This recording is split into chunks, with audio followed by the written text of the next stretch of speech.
उत्तर प्रदेश में मानसून एक बार फिर पूरी तरह रफ्तार में है। सोमवार को प्रदेश के पश्चिमी तराई और दक्षिणी हिस्सों में अच्छी बारिश हुई, जिसने मौसम में ठंडक तो दी, लेकिन कई इलाकों में बाढ़ का खतरा और बढ़ा दिया। बंगाल की खाड़ी में सक्रिय हुए नए वेदर सिस्टम और ट्रफ लाइन की मजबूती ने पूर्वी हवाओं से नमी भरपूर खींच कर ला दी है, जिसके चलते अगले 3-4 दिन प्रदेश भर में मध्यम से भारी बारिश की संभावना जताई गई है। आंचलिक मौसम विज्ञान केंद्र अमौसी के वरिष्ठ वैज्ञानिक अतुल कुमार सिंह के मुताबिक खाड़ी से आ रही पूर्वा हवाएं पर्याप्त नमी लेकर आ रही हैं, जिससे पश्चिम से पूरब तक बारिश की स्थिति बनी रहेगी। सोमवार को कई जिलों में आसमान से जमकर पानी बरसा। सहारनपुर में 140 मिलीमीटर, गोरखपुर में 75.2 मिलीमीटर, बलिया में 73.3 मिलीमीटर। तराई के सहारनपुर, मुजफ्फरनगर, बिजनौर, मुरादाबाद, रामपुर, बरेली और पीलीभीत में कहीं मध्यम तो कहीं तेज बारिश देखने को मिली। मौसम विभाग ने गाजीपुर, आजमगढ़, मऊ, बलिया, देवरिया, गोरखपुर, संत कबीर नगर, बस्ती, कुशीनगर, महाराजगंज, सिद्धार्थनगर, गोंडा, बलरामपुर, श्रावस्ती, अंबेडकर नगर, सहारनपुर, बिजनौर और आसपास के इलाकों में भारी बारिश की संभावना जताई है। लगातार हो रही बारिश ने प्रदेश में बाढ़ की स्थिति को और गंभीर कर दिया है। राहत आयुक्त भानुचंद्र गोस्वामी के मुताबिक 37 जिलों की 95 तहसीलें और 1929 गांव बाढ़ की चपेट में हैं। 6,95,362 लोग प्रभावित हैं। सभी को सहायता उपलब्ध कराई गई है।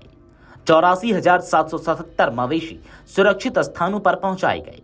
अब तक 574 मकानों को नुकसान, 472 प्रभावित परिवारों को मुआवजा। 65,202 हेक्टेयर से अधिक कृषि भूमि जलमग्न हो गई है। राहत कार्यों में तेजी लाने के लिए 2622 नावें और मोटर बोट लगातार प्रभावित इलाकों में राहत सामग्री पहुंचा रही है। मुख्यमंत्री योगी आदित्यनाथ के निर्देश पर मंत्री, अधिकारी और प्रशासनिक टीमें बाढ़ प्रभावित जिलों में लगातार दौरे कर रही है।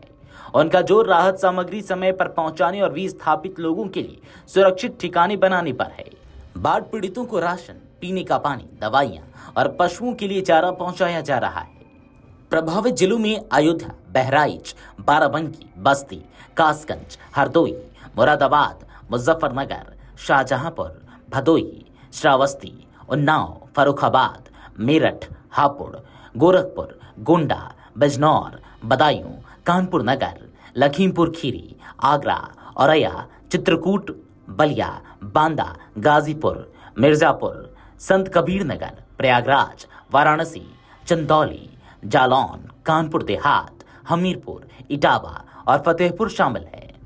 इसमें गोरखपुर, बलिया, गोंडा और बहराइच में हालात ज्यादा गंभीर हैं। यहाँ नदियों का जलस्तर खतरे के निशान के ऊपर बह रहा है। निचले इलाकों में पानी भर चुका है।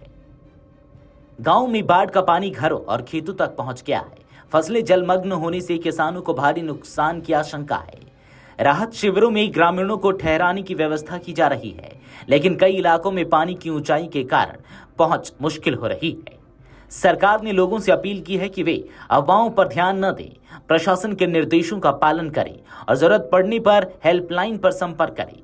संवेदनशील इलाकों में पुलिस और एनडीआरएफ की टीमें तैनात है। मौसम विभाग का अनुमान है कि अगले 3 से 4 दिन तक बारिश का सिलसिला जारी रहेगा। इसका मतलब है कि पहले से पानी में डूबे इलाकों में जलभराव की स्थिति और गंभीर हो सकती है।